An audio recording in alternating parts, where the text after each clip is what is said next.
Doctor Pushpa Dwivedi, अध्यक्ष हिंदी विभाग, हर प्रसाद दास जैन महाविद्यालय आरा।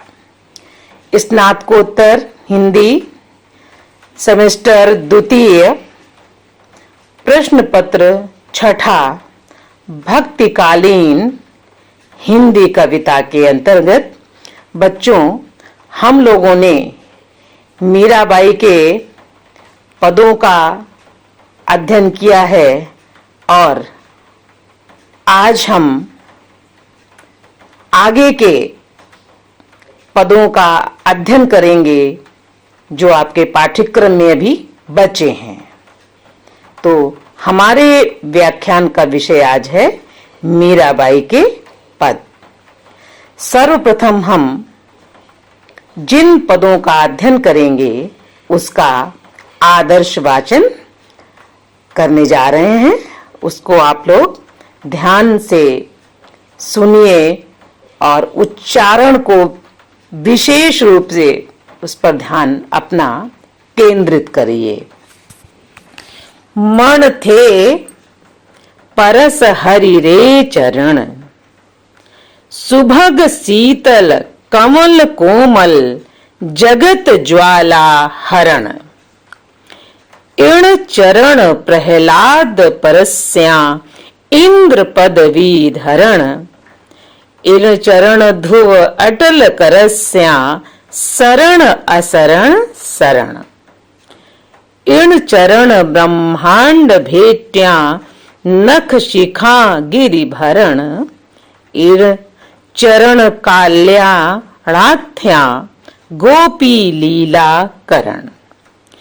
इण चरण गोबर धरन धार्या गर्भ मधवा हरण, दासी मीरा लाल गिरधर अगम तारण तरण।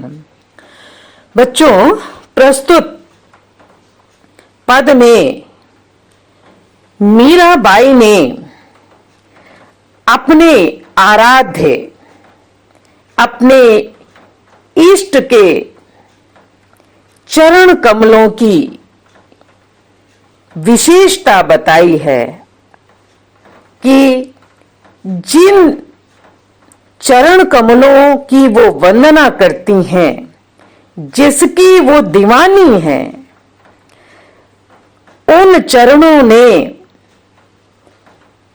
किसका किसका कल्याण किया है, किसको संसार में अटल कर दिया है और उसको एक ऐसा स्थान दिया जो हमेशा उसको संसार याद रखेगा। तो उनके चरणों की विशेषता को बताया उन्होंने। और वो चरण कैसे हैं कि वो कहती है कि हे मन, तुम ईश्वर के, कृष्ण के चरण कमलों को स्पर्श करो, अर्थात उसमें अपने मन को रमाओ। और क्या है वो चरण कैसे हैं?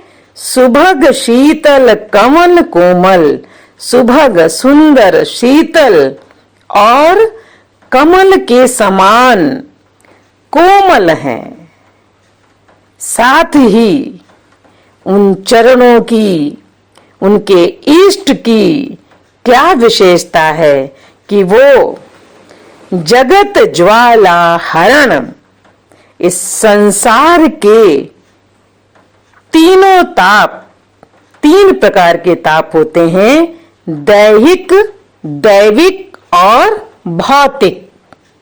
तीनों प्रकार के तापों को दूर करने वाले हैं। उनके प्रभु के चरण इस सांसारिक माया मोह से दूर करने वाले हैं और इस संसार रूपी सागर से तारने वाले हैं। तो कहते हैं कि उनके प्रभु के चरण तीनों प्रकार के ताप, दैहिक, अर्थात शारीरिक, दैविक, ईश्वर के द्वारा जो कष्ट मिलता है, और भौतिक जो पशु पक्षियों के द्वारा जो कष्ट होता है। तो और उनके ईश्वर के जो चरण है वो तीनों प्रकार के दुखों को दूर करने वाले हैं। जो उनकी शरण में आता है, जो भक्त उनको समर्पित हो जाता है, उसकी हर तरीके से वो रक्षा करते हैं।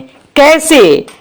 जैसे उन्होंने इन चरण प्रहलाद परस्या इंद्र पदवी धरण, कि इन चरणों को प्रहलाद ने अपनाया, इन चरणों में प्रहलाद ने अपने को समर्पित किया, एक निष्ठ होकर के उनकी भक्ति की, तो उन्होंने उनको उनका बेड़ा पार किया, उनको एक संसार में स्थान दिलाया, एक अच्छे भक्त की उनको पदवी मिली। हर प्रकार के कष्ट को दूर करने के लिए प्रभु स्वयं आए। उनके पिता हिरण्यकश्यप का उन्होंने नरसिंह का रूप धारण करके वध किया, क्योंकि वो उनकी भक्ति में बाधक थे। तो प्रभु अपने भक्त के लिए, अपने भक्तों के दुख को दूर करने के लिए स्वयं आते हैं। तो वही मीरा कहती हैं कि इन चरणों का क्या कमाल है, क्या करिश्मा है। उनके इष्ट के चरणों ने किसका किसका उद्धार किया, और जो उनकी शरण में आया उसका उन्होंने बेड़ा पार किया। फिर कहती है कि इन चरण ध्रुव अटल करस्या, इन्हीं चरणों ने ध्रुव को अटल बना दिया। उनको ऐसा स्थान मिला कि संसार उनको याद करता है। लेकिन उन्होंने निश्चल भाव से, पवित्र भाव से अपने को समर्पित कर दिया। अपने अहम को छोड़ करके, अपने अस्तित्व को समाप्त करके ईश्वर उसी की रक्षा करते हैं जो पूर्ण रूप से अपने को उनके चरणों में समर्पित कर देता है। तो उन्होंने ध्रुव को अटल बनाया। और क्या उनकी विशेषता है कि जो उनकी शरण में आया उसको उन्होंने हमेशा अपनी शरण में रखा, अपनी संरक्षण में रखा, उसका उन्होंने हर तरीके से उसकी रक्षा की। कि जो उनकी शरण में आया उन्होंने उसको अपनी शरण में रखा। ई चरण ब्रह्मांड भेट्या नक शिकाम गिरिभरण, ये चरण पूरे संसार में इन्हीं का अस्तित्व है। तो हे मन, ऐसे चरण कमलों की वंदना कर जो उद्धार करने वाला है। और क्या बताते हैं कि इन्हीं चरणों ने, इन्हीं चरण कमलों की विशेषता है, अर्थात इन्हीं अपने इष्ट की विशेषताओं को बताती हुई कहती हैं कि उन्होंने कालिया नाग को नत करके उन्होंने यमुना को विष से मुक्त किया। जो यमुना उसके विष से काली हो गई थी, उनको उस विष से मुक्त करवाया। और क्या किया उन्होंने? गोपी लीला करण, उन्होंने गोपियों के साथ लीला की। कहने का तात्पर्य यह है कि ईश्वर अपने भक्त के आगे अपने अस्तित्व को समाप्त कर देता है। उसको लगता ही नहीं कि मैं ईश्वर हूं। अपने भक्तों से वो किसी प्रकार का ऐसा बर्ताव नहीं करते हैं कि भक्त को ये लगे कि भक्त और भगवान में कोई अंतर है, कि उन्होंने गोपियों के साथ सामान्य बन करके लीला की। और क्या, इन चरण गोवर्धन धार्या, और इन्हीं चरणों ने अर्थात गोवर्धन को धारण किया। किसने? श्री कृष्ण ने। और क्यों? इंद्र की घमंड को चूर करने के लिए, ब्रज को अत्यधिक वर्षा से बचाने के लिए, ब्रज डूब जाता तो उन्होंने अपनी उंगली से गोवर्धन पर्वत को उठा करके ब्रज के वासियों की रक्षा की, साथ ही इंद्र के घमंड को भी उन्होंने चूर किया। इसीलिए उनको गिरधर कहा जाता है। गिरिवर को धारण करने वाले, गोवर्धन को अपनी उंगली पर उठाने वाले और ब्रज की रक्षा उन्होंने की, इसलिए उनका नाम गिरधर है। तो मीरा कहती हैं कि दासी मीरा लाल गिरधर अगम तारण तरण। कहती हैं ऐसे चरण कमलों की मीरा दासी हैं। ऐसे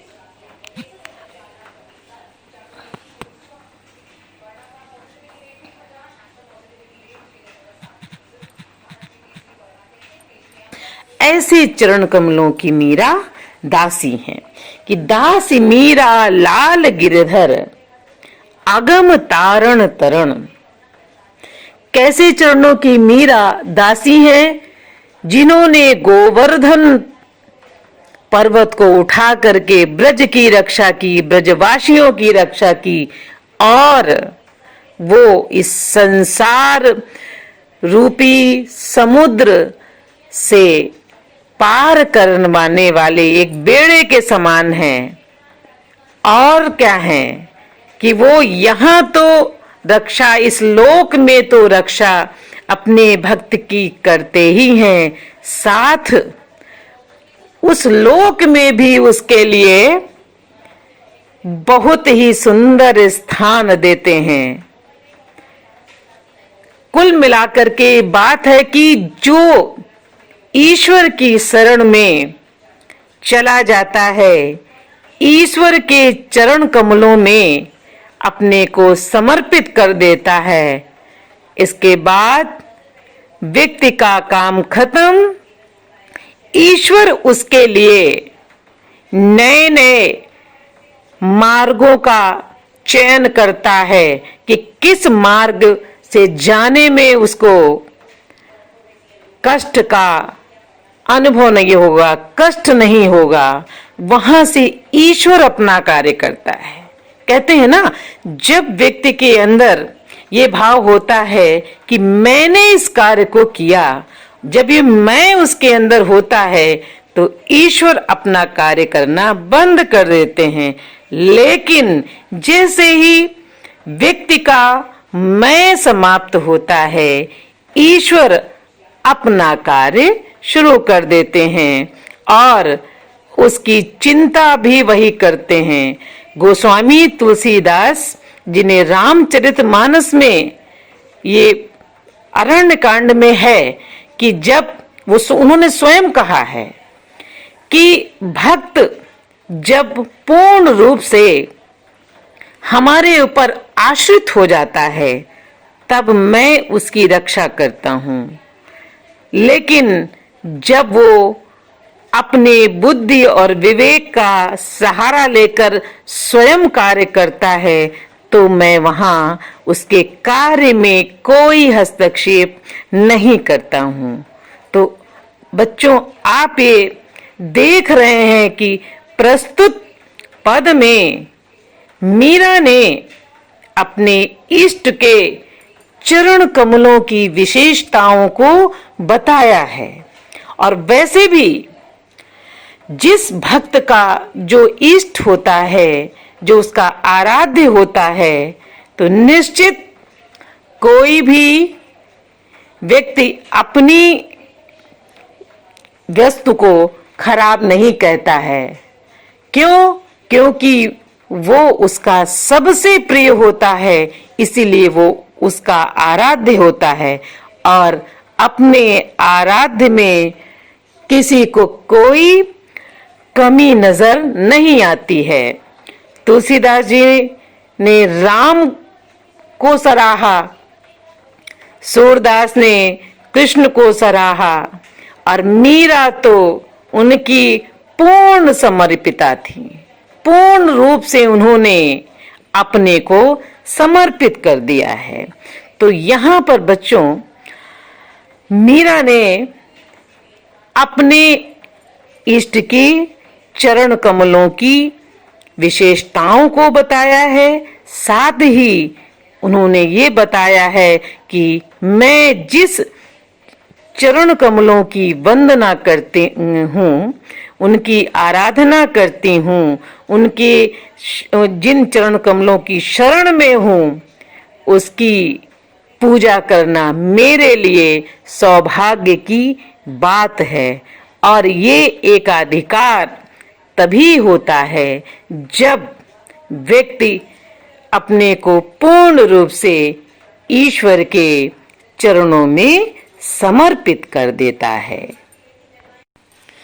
तो इस प्रकार बच्चों, मीराबाई ने विभिन्न उदाहरणों के माध्यम से अपने आराध्य के चरण कमलों की विशेषताओं को बताया है। यहाँ पर राजस्थानी ब्रजभाषा है, तभी आपने देखा होगा कि जब मैं आदर्श वाचन कर रही थी तो कहीं कहीं उसके उच्चारण में थोड़ा सा परेशानी भी आती है, क्योंकि वो हमारी बोलचाल की भाषा नहीं है। फिर भी इन्होंने अपने भावों को बहुत ही सरल शब्दों में उसको अभिव्यक्ति दी है। बहुत आसानी से उदाहरण के माध्यम से अपने आराध्य श्री कृष्ण के चरण कमलों की विशेषताओं को बताया है। बच्चों, अब हम दूसरे पद का आदर्श वचन कर रहे हैं, जिसका हम लोग अभी अध्ययन करेंगे। महारारी गिरधर गोपाल दूसरा हणकोया, दूसरा कोया साधा सकल लोक जूया। भाया छाणया बंधा छाणया, छाणया संगा सोया। साधा ठिग बैठ बैठ लोक लाज खोया। भगत देखा राजी हाँ, जगत देखा रोया। असुआ जल सींच सींच प्रेम बेल बोया। प्रस्तुत पद में मीरा बाई कहती हैं कि महारारी गिरधर गोपाल दूसरा अणकोया, कि मेरे तो सिर्फ इस संसार में गिरधर गोपाल ही हैं और दूसरा कोई नहीं है।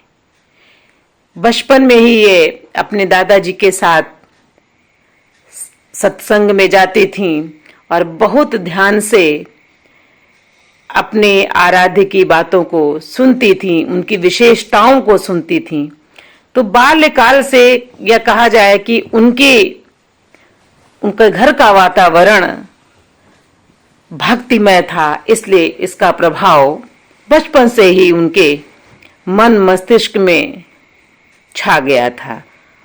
तो कहती हैं कि महारारी गिरधर गोपाल दूसरा अणा कोया, कि मेरे तो इस संसार में अगर कोई मेरा है तो गिरधर गोपाल हैं, दूसरा आना कोया, कोया कोई नहीं, मेरा दूसरा कोई नहीं है। और दूसरा आना कोया, साधा सकल लोक जोया। कहती है कि दूसरा कोई नहीं है। क्यों? क्योंकि ये सारा संसार दिखावा है, छल है। जो भी चीजें यहाँ पर दिखाई दे रही हैं वो सब स्वार्थ से स्वार्थ युक्त हैं।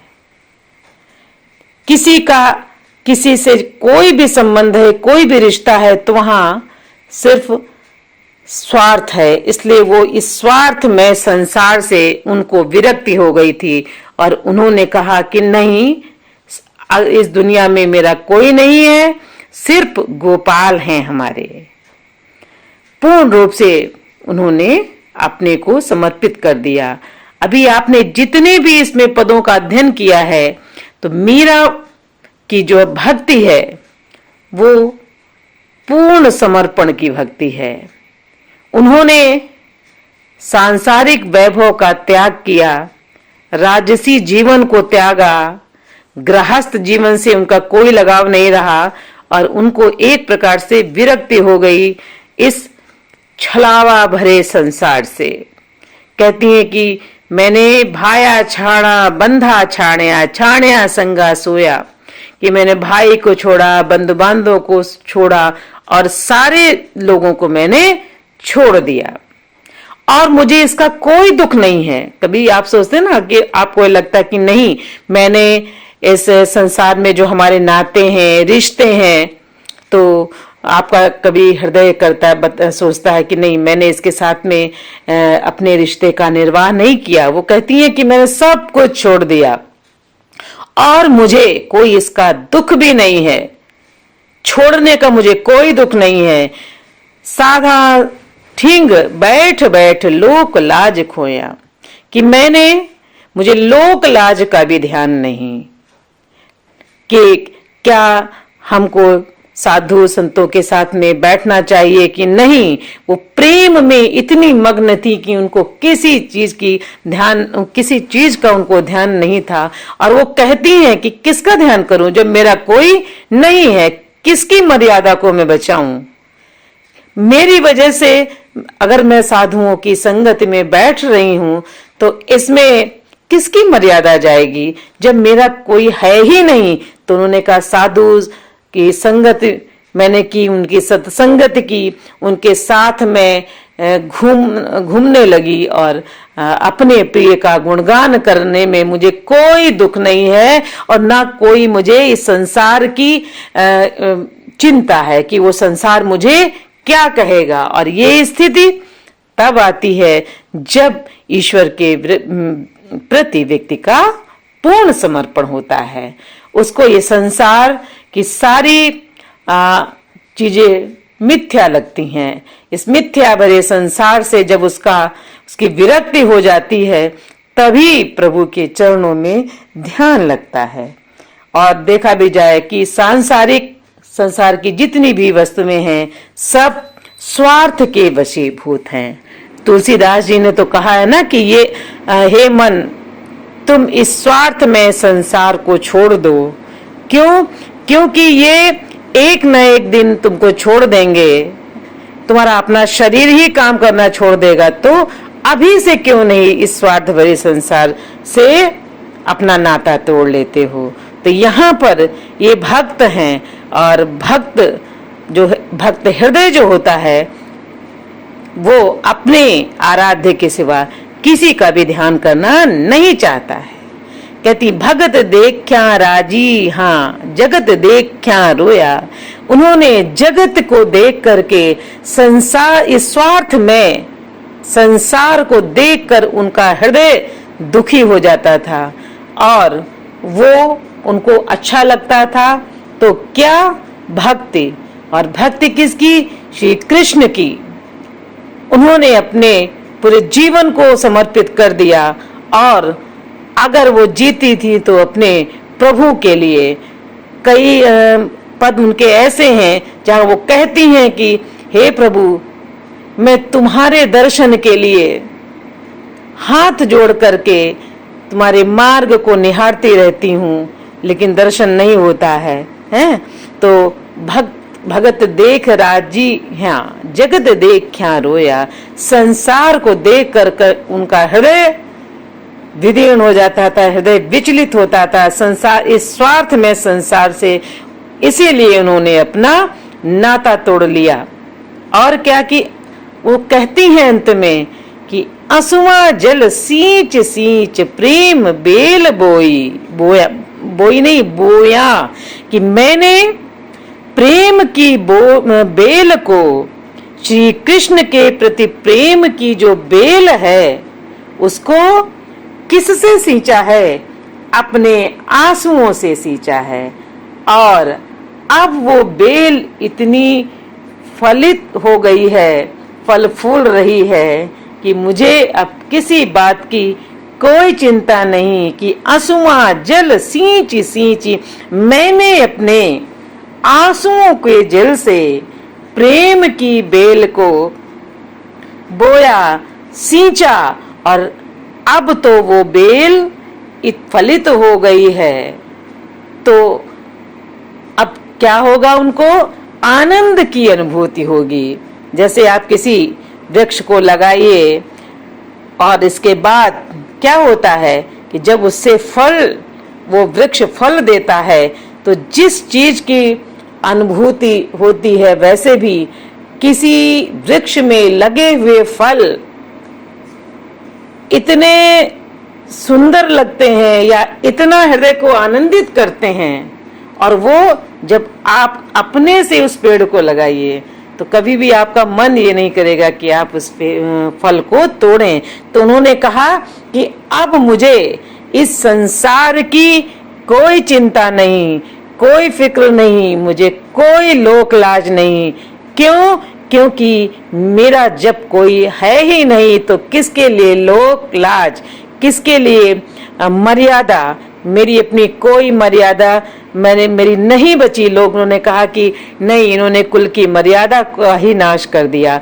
बहुत से लांछनों को उनको बर्दाश्त करना पड़ा इस स्वार्थ में संसार से, इसलिए उनको विरक्ति हो गई। और पकड़ा तो किसको पकड़ा उन्होंने?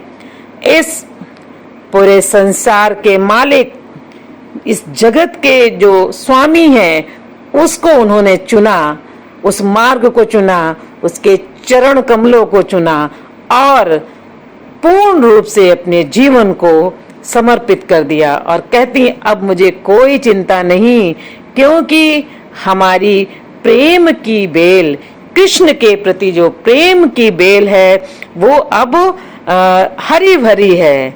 तो अब मुझे इस स्वार्थ में संसार से कोई लेना देना नहीं, किसी की मुझे कोई चिंता नहीं। तो बच्चों, आप देख रहे हैं कि प्रस्तुत पद में एक निष्ठ भक्ति है अपने आराध्य श्री कृष्ण के प्रति, और इस स्वार्थ में संसार को देखकर उनका हृदय रोता है और उन्होंने अपने आंसुओं के जल से अपनी प्रेम के बेल को सींचा है और इस स्वार्थ में संसार की उनको कोई चिंता नहीं है।